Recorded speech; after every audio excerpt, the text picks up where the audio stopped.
বীরভূমের রামপুরহাট শহরে উচ্ছেদ অভিযানের আগে উত্তেজনা, বিক্ষোভ দেখিয়ে পেলোড আর মেশিন ফেরালো ব্যবসায়ীরা।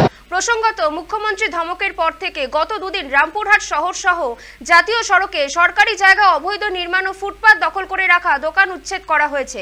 শনিবারও রামপুরহাট শহরের ডাকবাংলো মোড় সহ বেশ কয়েকটি এলাকায় সরকারি জায়গার ওপর অবৈধ নির্মাণ ভাঙা এবং ফুটপাতের ওপর অবৈধ দোকান উচ্ছেদ করার দিন ছিল। সকাল 7:30 নাগাদ বিক্ষোভ দেখায় ব্যবসায়ীরা। তাদের অভিযোগ, ব্যবসায়ীদের বিকল্প ব্যবস্থা না করে কোনো রকম উচ্ছেদ করা যাবে না। এই ব্যবসার ওপরে প্রত্যেকের সংসার চলে, তাই তারা ব্যবসা করতে চান।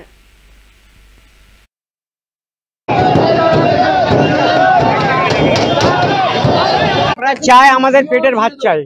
হ্যাঁ, আপনার কিসের দোকান ছিল? আমার কাপড়ের দোকান, দুটো কাপড়ের দোকানে 16 লাখ টাকার চলে গেল। আমার কি খাবো? আমাদেরকে সুসাইড করতে হবে।